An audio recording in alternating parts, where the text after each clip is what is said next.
Welcome back to the Football Fitness Federation podcast. This is episode 330. I'm delighted to welcome onto the podcast today James Collins. James, how are we doing? Good, thanks. How are you?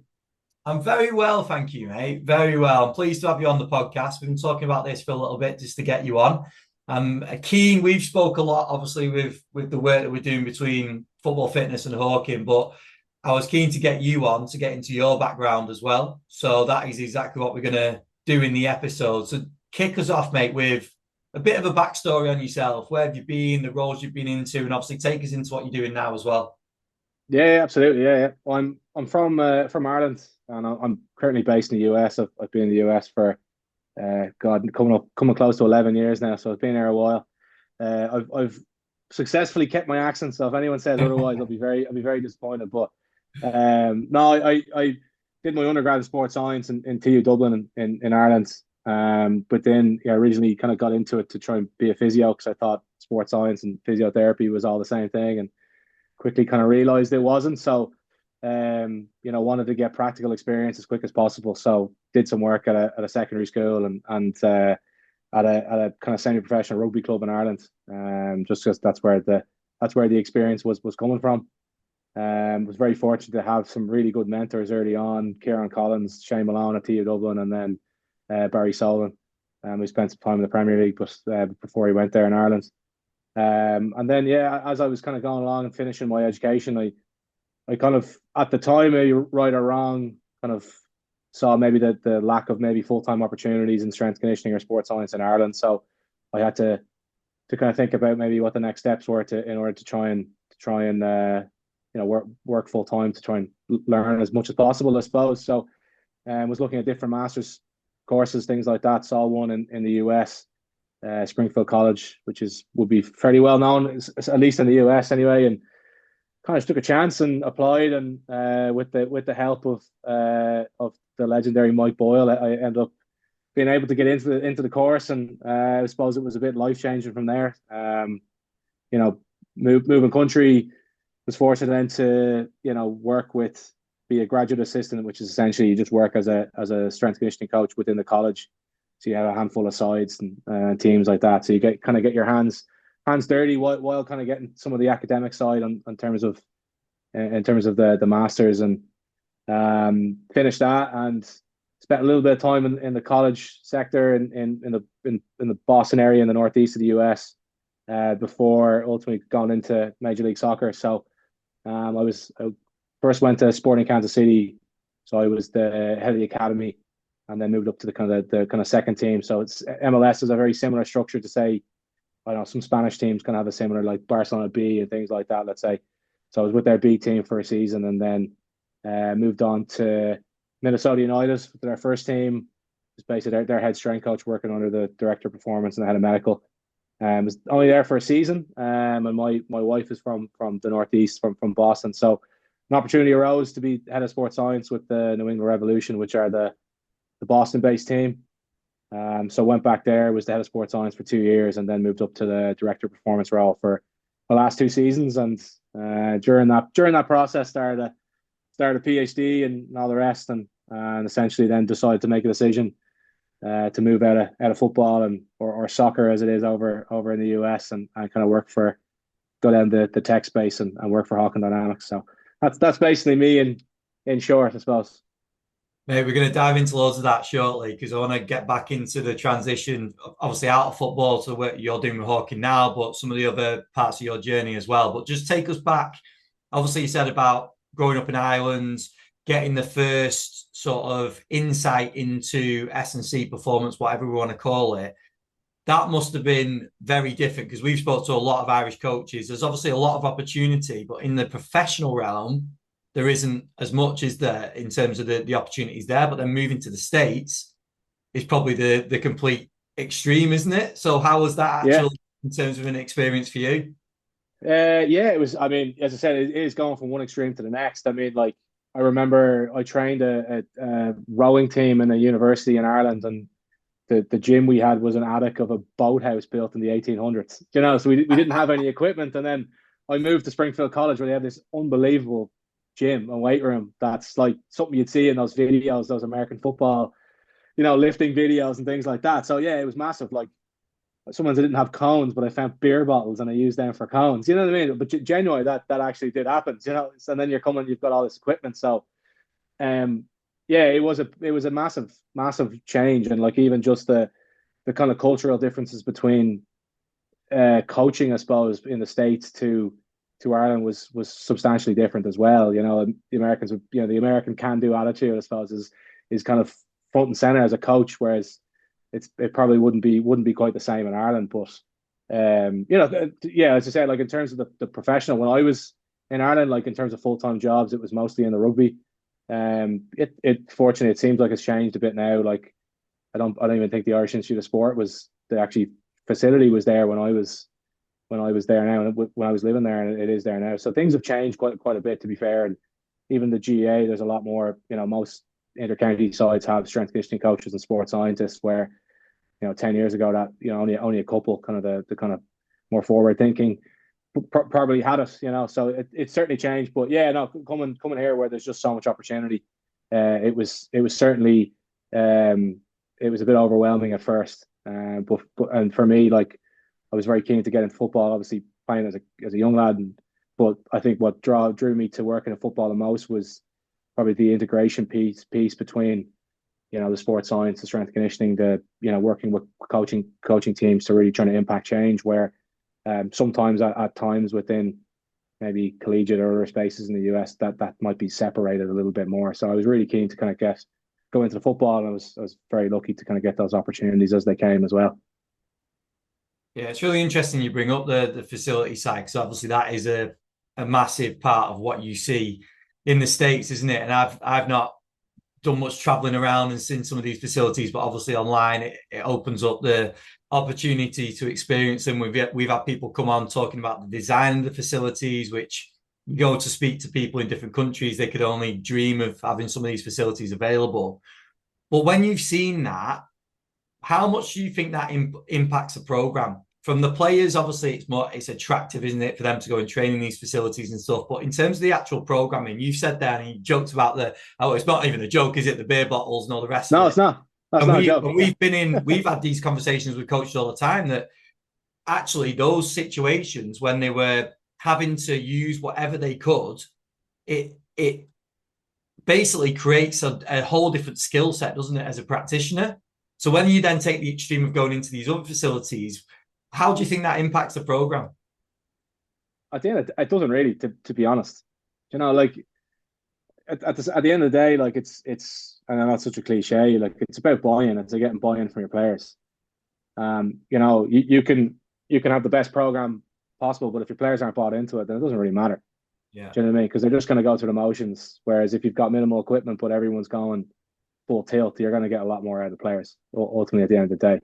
And like relationships with sports coaches and managers and things like that is probably maybe even more important than facilities, because again, you have to try and impact the training outcome, and that's going to impact performance more than a gym program itself as well. Yeah, 100%. I'm keen to get into your experiences across the three clubs, because it'll be interesting. Obviously, that's working with different staff, it's working with different players, it's working with different areas of the country. We're not going to touch so much on travel today, even though that is a massive part, I know, in the MLS, because we spoke about it in some previous episodes. But what was the experiences like across those different clubs? Like, how much did they differ? Yeah, I suppose quite a bit. And again, it kind of comes down from the vision of the club and the managers and the technical directors and things like that. One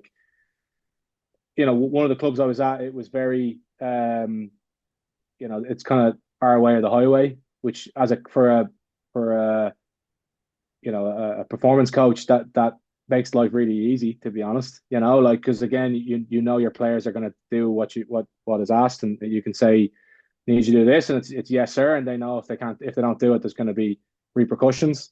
I've worked with other coaches that are maybe a little bit more laid back and don't like to put too many rules, which has benefits as well. And so it's maybe a bit more of you're kind of negotiating nearly with players a little bit to try and get stuff done. And a lot of that comes down to as well, I suppose, players having trust in you and what you're trying to do, and you're trying to have them at the forefront, and their health and safety and performance. So I suppose it's having to change between those kind of two different models or ways of thinking was when I moved from one of the clubs that was very much like there's a very clear vision and there's very clear expectations on players, to then moving to another club that wasn't like that at all. When you come in and a player's like, no, I'm not doing that. Your instant reaction is to have a pop at them, but you learn very quickly you can't do that because you're probably going to lose that player forever. So I suppose that was probably the biggest one for me, And when I was at Kansas City, I was at the academy, so you're dealing with multiple different coaches, and each coach wants their own little thing that obviously feeds into the overarching team of developing players. But yeah, it's just managing different coaches and personalities and all the rest. I was going to say about that as well, from your sort of transition from academy through to that first team environment. Was that, you mentioned before about leaning more into the performance side and working with the coaches to create this sort of bond between performance and the technical tactical side. Was that where you felt like you sort of thrived as a practitioner within the first team environment? Because obviously academy, we're looking a bit more about development. Then when we get into first team, it's a lot more performance-based, results-based. Is that where you felt like you wanted to get to and thrive there? Yeah, I suppose so. Yeah, because at the end of the day, you want to try and help your players and help the team win, right? And for me, I believe that's where you're going to be able to do it. Whether I was successful at doing it is another thing, but yeah, I think that's what we all strive for. We want to have close relationships with our technical team to improve or change the training outcome for the better of the players and for the better results. So yeah, as I said, it's definitely where you want to go. It's whether I was successful at it, I don't know, but maybe you can ask some people that I worked with. But no, I'm sure you were definitely with those approaches, because a lot of people listening to this will go through the experience of that and working under different coaches. You've said there about some of the players and the maybe direct approach that you could take with a player that might lose them. You said about the importance of buying before. What was the approach with the coaches? Was that something that was different? Was it a case of seeing the way they wanted to work tactically on a sort of communication level, personally, and then sort of having your input from there? What was the approach you took with that? Yeah, I mean, I think like the word culture gets thrown around a lot in probably sports science and strength conditioning and all the rest. Ultimately, that's set by the manager, and that's it. So you've kind of got to gauge where the manager's at, how they're dealing with players. I worked with a manager who perceived to be, a bit of a strict coach, comes down on people, and when probably a push came to shove, maybe he wasn't. And I probably learned that the hard way by coming down on a player and then realizing that, oh, well, that's, maybe that was a bad idea because I don't have the support here. So I think it's ultimately trying to read the manager and read how he's going to deal with players, and also bigger players. Because in the MLS as well, they've got they call it the DPs, or it's essentially like the Beckham Rule, where you've got your 3 or 4 players that are on big money, and the difference in standard is quite large, and those players generally get treated a little bit differently. Right or wrong, that's just the way it is, and so you've got to kind of manage them a little different to how you might manage, a young lad who just signed from the academy. Do you know what I mean? So it's about knowing who you're dealing with, and how yeah, it's probably not the way I'd like to do it, but you have to do it. Unfortunately, it's like you have to kind of treat people a little different based off certain circumstances and what's happening at clubs. It is a really interesting concept, that though, isn't it? Because players know that they're the players that are getting paid more and all the rest of it. But you as a coach, I suppose, you've got to try and give service to everyone, haven't you? And Yep. and put that across the squad. But at the same time, if they are getting treated differently, it must be tough. It must be a challenge within that team environment. Yeah, it certainly can be. I mean, obviously, certain clubs manage it better than others, and they try and somewhat keep a level playing field a little bit with players. Some maybe don't, and yeah, it certainly can be difficult, because you've got then after those top 3, you might have 4, 5, 6 who kind of want to be that, and they want expectations and things like that. And yeah, it's just kind of managing those and managing the emotions and all that comes with it. You know, I feel like sometimes you're like a psychologist at times, you know, when you're working as in football, as I'm sure most of your listeners who work in it can probably relate to as well, you know. I think that's a massive part of it, though, isn't it? Like you brought up the buy-in and the sort of relationship side of things. Like the listeners will probably get sick of us talking about this side of things because they might want to hear more about the technical and the day-to-day stuff that goes on. But I just fully believe that if you've not, like you said before, if you've not got that in place, it's pretty much pointless trying to expand on Yeah, anything from there, isn't it? 100%. I mean, like I even worked with a manager who probably didn't care for anything related to sports performance, you know, but we knew some of the things players still had to get stuff done, you know, whether it's in the gym or, you know, extra stuff on the pitch or whatever. And it was us building, and like, you know, the player group knew how the manager felt, and but we built trust up with the players that if we asked them to do anything, they would do it, even though they knew 100% they didn't have to do it. But I think us building that sort of trust with the player group, to say, listen, we're only doing this for your own benefit, really helped us in a difficult kind of situation like that, you know. And you referenced before Mike Boyle. I think he's been on the podcast a couple of times. I think one of the times he came on was he was talking about staff members and saying one of his big rules is whether we go for a beer with them. Yeah, And that's just about that connection, isn't it? It's that connection of being able to speak to someone on a personal level, not so much about, again, the technical side of things. It's more just the personal approach. How was the experiences with Mike? yeah, great. Geez, Mike probably doesn't even remember me. Like I never worked for Mike Boyle, so Yeah. like what happened was some people in Ireland. I know there's the Irish Strength Conditioning Association that's around now, but before that, probably like 10 years ago, a couple key figures in Ireland set up something similar to try to get something off the ground. And Mike was one of the first speakers, and I kind of helped the lads out with the conference, just doing some of the laying chairs out and all the rest. And Mm. basically, he was an alumni of Springfield, and I told him about how I applied, and then he just made a call for me. So that I actually never worked for him. That's just the connection. So I obviously owe Mike an awful lot. So I tried to go up to him every once in a while and say hello, but he's obviously a very busy man. But Yeah, no, definitely, definitely. No, that sounds good. And again, it just shows the importance of that connection, though, doesn't it? And again, it's another thing we talk about is like network, taking opportunities, like you just mentioned about getting involved in a conference and maybe doing some of the dirty work that then leads to whoever. You don't know what that's going to lead to, do you? So it's getting those opportunities and putting yourself out there.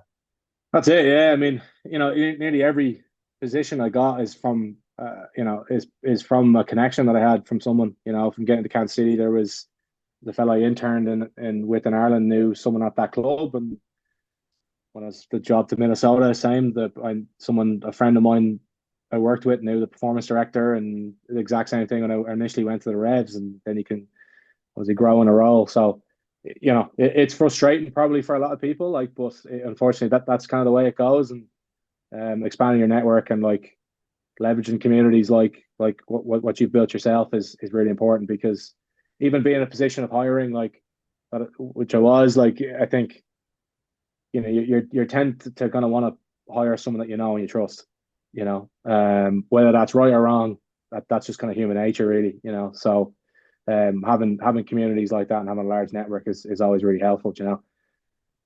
100%. Yeah, definitely agree on that. James, what would your advice be? Because we've just been speaking before we started recording about there's a fair number of coaches from this side of the pond now heading over stateside to the MLS, working at different teams. What would your advice be for either coaches that have done that have now moved and are over there, or even coaches maybe looking at that as an opportunity? What would you say for them to pursue opportunities, but also when they actually get that opportunity of going over? Yeah, I suppose in terms of like thinking about opportunities, like, you know, I'd probably reach out to a couple of people in the league, some key figures. There's a couple, you know, senior figures in the league that or at clubs who have you know been in the league for a long time. They'd be probably a really good resource for them, and you know, potentially help them with an opportunity. You know, then also just getting the lay of the land and things like that, because things that are a little different over here. I think the big shock for probably people coming from abroad to work in the US, or at least in professional sports in the US or MLS, is probably, if you kind of mentioned, is the travel. The travel piece is really is quite tough. Like away games might be a 6 hour flight in a completely different climate, opposed to maybe jumping on a train, from or if you're a London based team, your half your games might be in the same city. Do you know what I mean? So the travel is difficult, and that presents challenges, particularly when you're, as a practitioner, trying to recover yourself, and you might have families and all the rest, and that can get tough. But I suppose from people that have come over, I suppose I think the successful ones, I think, tend to kind of try and get an understanding of the league's culture and the culture of football or soccer over in the US, and understand how things have been done. Because sometimes if you try and implement what's been done in the Premier League side, mightn't work straight away in an MLS team, and I think getting an understanding of the lay of the land is probably really helpful for people. Is there any specifics on that, just in terms of like maybe it's experience for yourself, or you've seen others try and implement in terms of things that don't necessarily, and they might work in the future, but they don't necessarily work straight away from just literally a cookie cutter approach of picking something up here and taking it over there? Yeah, like I think, like, I don't know, for specifics, I don't know. Like, obviously, like, managing travel is going to be a big part of it as well, because that's obviously quite new for people coming from say England. Yeah. So that's obviously going to be a big one. Like, I know, and I could be wrong here, but from talking to people with Hawkin, like a lot of teams in England will come in match day +1, for instance, and they'll take match day +2 off. Something that doesn't necessarily work in MLS, because if you're traveling 6 hours for a flight, you're playing the game cross country, or even 3 hours into the middle of the country, and you get back. You usually leave straight after a game. You get back 3-4 in the morning, coming into the facility in 5 6 7 8 hours time is probably not the best idea. Do you know what I mean? So, like, just little things like that, just kind of getting used to, as I said, like, you can't just kind of copy and paste something in. There's obviously a lot of things that you can, and probably some of the standards and some of the like, there's no relegation in MLS. Do you know what I mean? So there's things that I'm sure performance medical teams in parts of Europe have to, some of the small percentages and small standards that they have to turn, so some of those being translated in might always be a good thing, because there can be, not saying that I've heard of this, but it could be teams that are lower in the table. They know they're not going to get relegated, and their standards may drop throughout the season, and that doesn't happen in Europe. Do you know what I mean? So it's maybe slightly more cutthroat, but yeah, I suppose that'd be it. No, that's cool. It's good to get advice on someone that's obviously done it. And I'm sure there's going to be a lot of listeners as well that, listening to the opportunities that are over there, will probably be pursuing it, and just waiting for that opportunity. But like you said, reaching out to people and creating those networks, it's an important time to do it, isn't it? Before they even come up, and you never know where that leads to in the future. Take us into your research, James, because obviously you said before about the PhD and that part of your career in terms of studying. So take us into the sort of topics that you covered and the research. Yeah. I suppose, like, I've always been sort of interested in research and being kind of curious in terms of what's right and wrong, and what's going to help improve performance. So essentially, it was working with a manager who is of I'd say a slightly different vintage to myself. But hugely successful. Really, really successful manager. He's been there, done that. He was like the Alex Ferguson, say, of MLS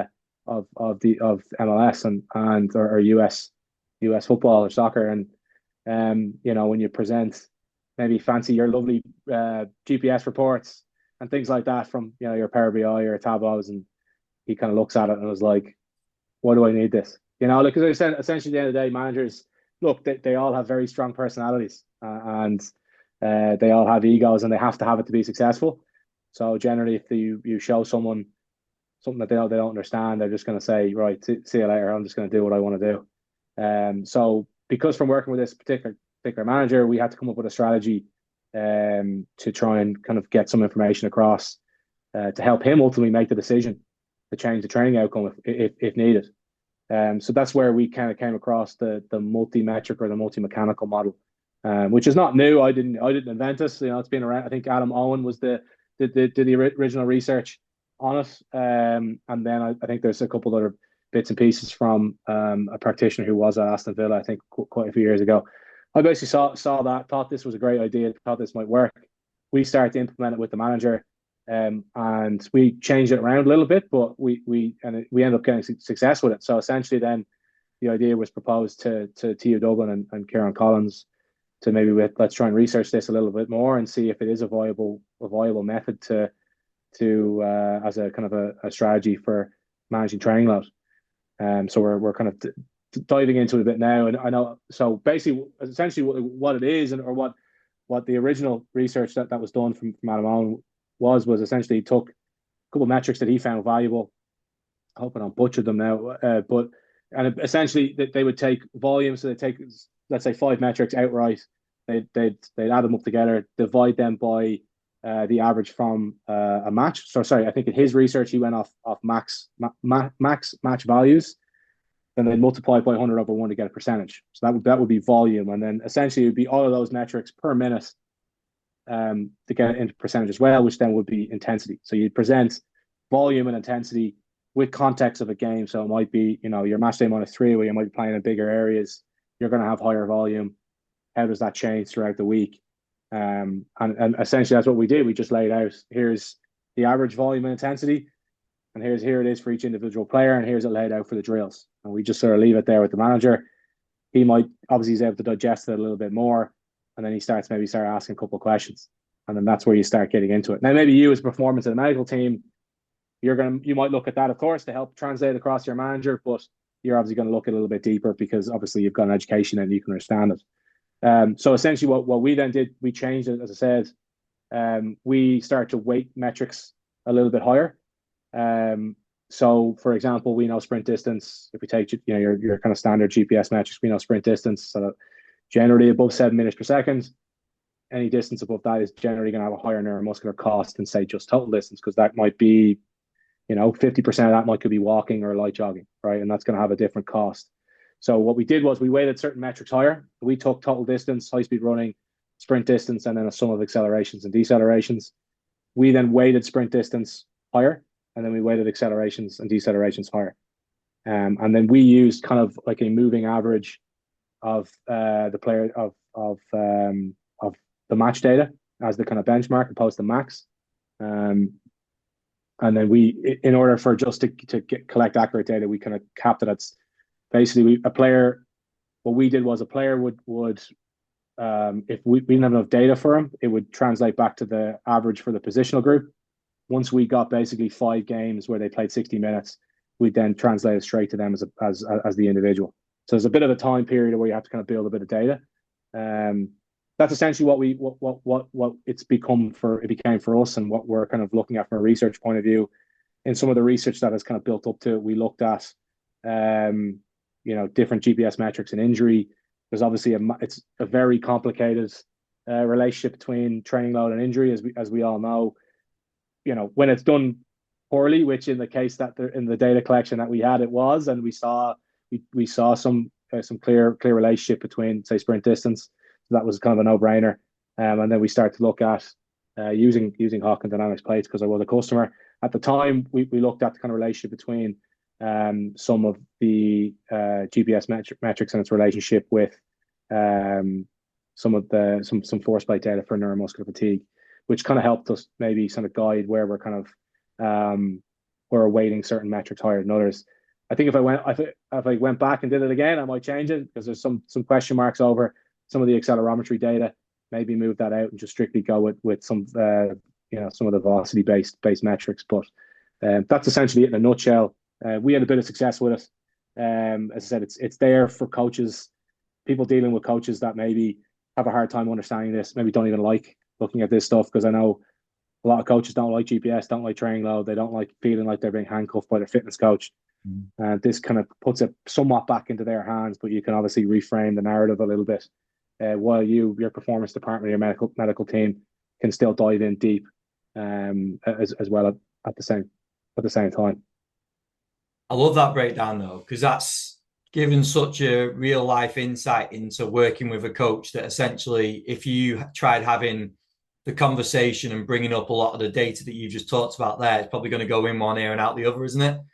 But the Yeah. way you present that can be done like you've just mentioned, and you sort of took the words out of my mouth because I was going to ask how, if anything, would change if you step back into a director of performance, head of performance role now from the work that you've done. So you referenced it there. Do you want to just repeat what you said? You might just amend In terms of the actual just in terms of the way you worked within the club before and the research that you've done. If you were to step back into a team role now, how would you do it differently? in terms of the multi-mechanical model Yeah, specifically. yeah, yeah. Okay, yeah. So we started to toy with this before I stepped away. Essentially, what we had is we had relative intensity bands within the GPS. So we just capped it at like I can't remember exactly what it was, like 60 to 70%, 70 to 80%, 80 to 90, 90 plus. We had four bands. I'd probably do it that and just weight it the higher band, the higher the weight, and just weight it kind of exponentially like that. I think that's probably where I might go, just because um, that's at least where I was kind of going with it. I hadn't properly kind of seen enough to make a conclusion, but it's something that's kind of where my mind is thinking at right now, just because there is some potential issues with the accelerometry data.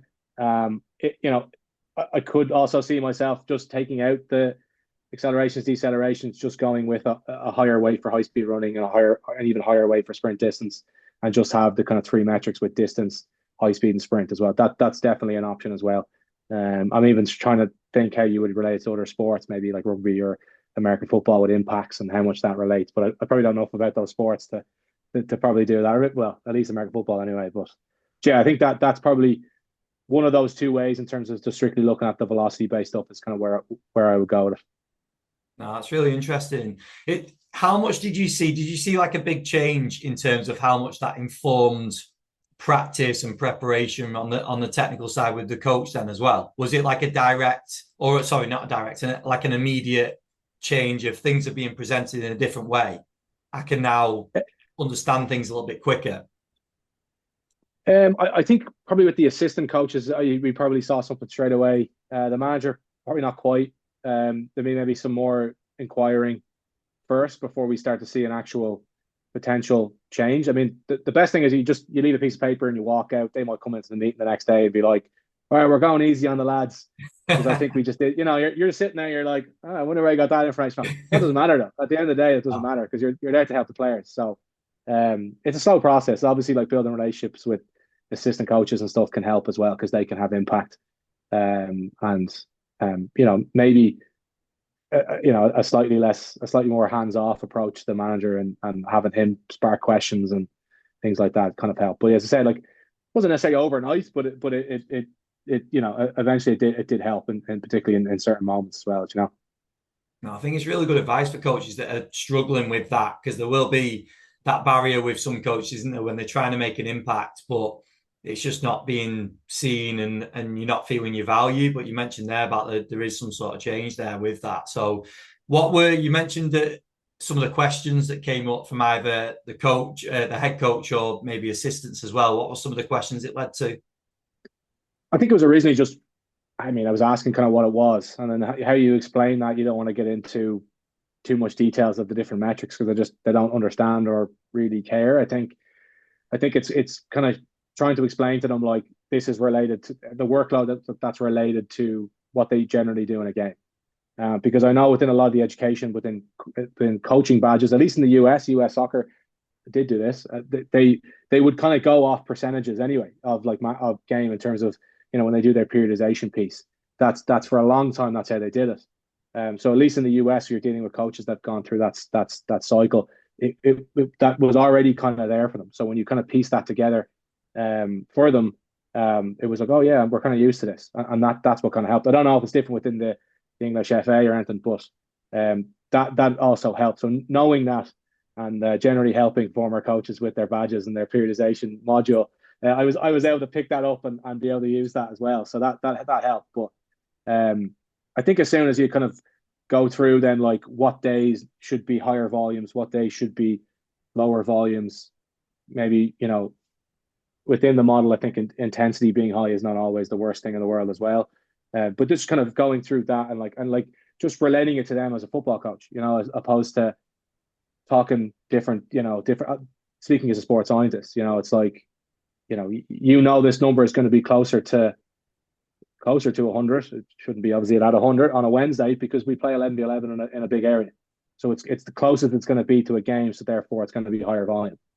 Whereas you might have small sided games where it's in a smaller space, you're going to see intensity is really, really high. The volume mightn't be that high. And it's just that it's kind of relating it to then the drills and what they tend to like to do. And then hopefully what they'll do is, oh, well, that one day we did this, which might not have been, it might have been, not the ideal approach. And then they kind of relate the not mistake, but the kind of issue themselves, opposed to you having to kind of say it to them, which obviously never really goes down very well. No, no, definitely. And what I think what it also does is coaches don't want to be told to not do something, do they? Or to we don't want to be seen as sports scientists as pulling players back and stopping that work being done. And that's not what that does, is it? It basically gives a bit of a guideline to you can push them. This is how much you can push them. This is the areas you can push them in, and all the rest of it. It just gives structure, doesn't it? Yeah, absolutely. And that's the thing. That's the one way to piss a coach off, is to try and tell him he can't have his players, or he can't do this, can't do that. Like, obviously there's levels to it. Like, there's times where you're gonna have to step in and have to try and prevent things, or do some damage control. And I'm sure, like, I watched what's that podcast called with Gary Neville and Keane and Stick to Football. Overlap, is it? Oh, Stick to Football. Yeah, so that came up obviously in it, where I think Keane started the conversation. I think like Neville and Rooney kind of were giving out a bit.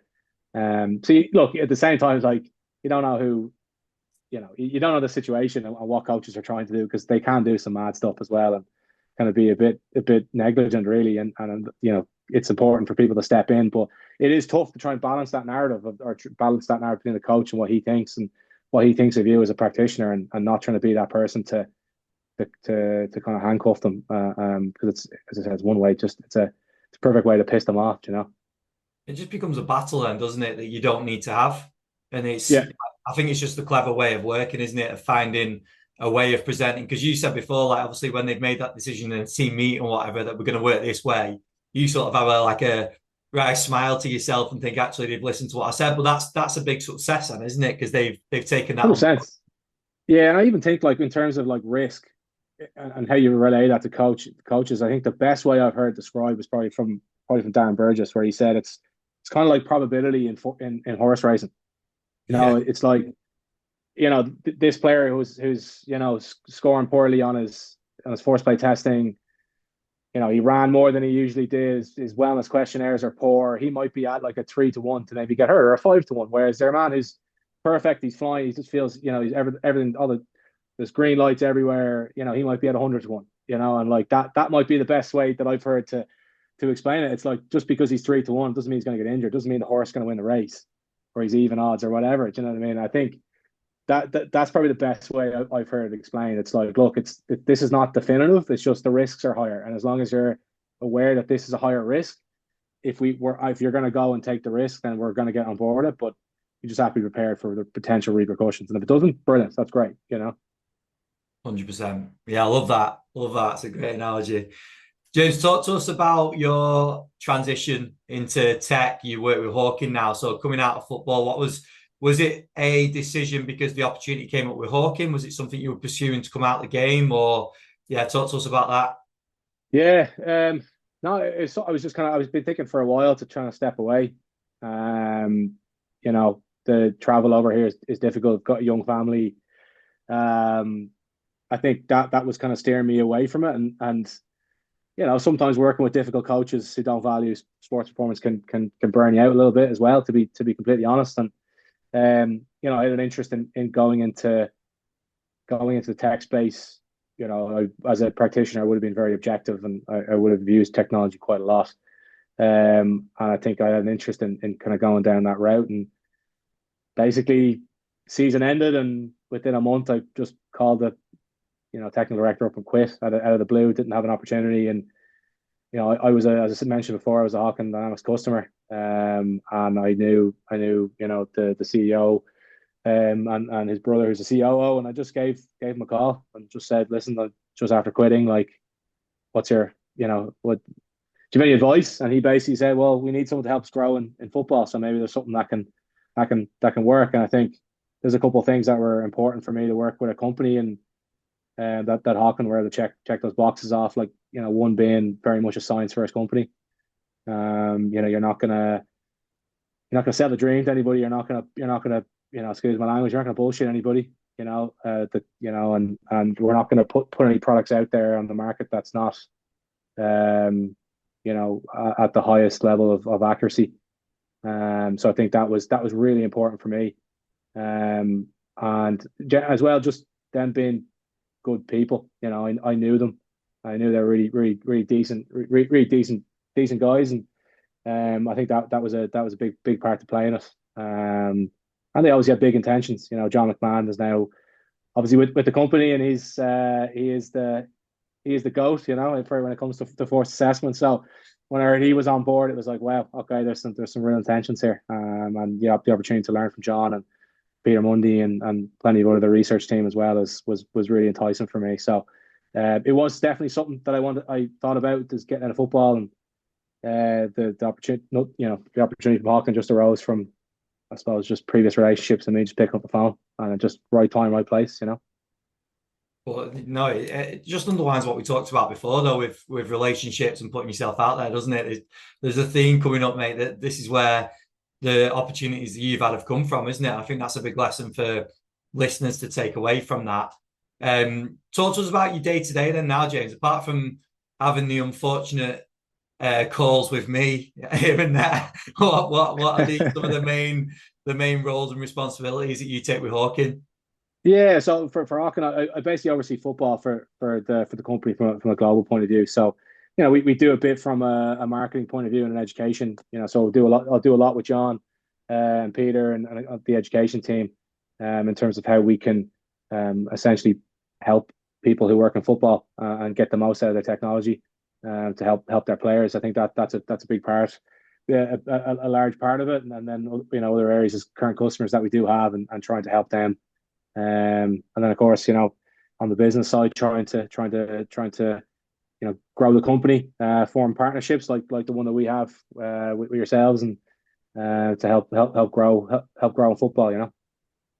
Oh, definitely, it's exciting. It's definitely exciting times, and we're going to have some stuff around the corner as well that we'll be able to tell the listeners about very soon, which I'm excited about. Obviously, the work that you guys do is brilliant. We did the webinar series last year, which went down really well. So yeah, it's going to be great to explore the partnership further. But mate, I really appreciate you coming on. It's great to obviously dive into the work that you're doing at Hawkin, but I think getting into your background and some of the experiences of going over to the States as well, that'll relate to a lot of coaches that are listening. So I really appreciate you coming on.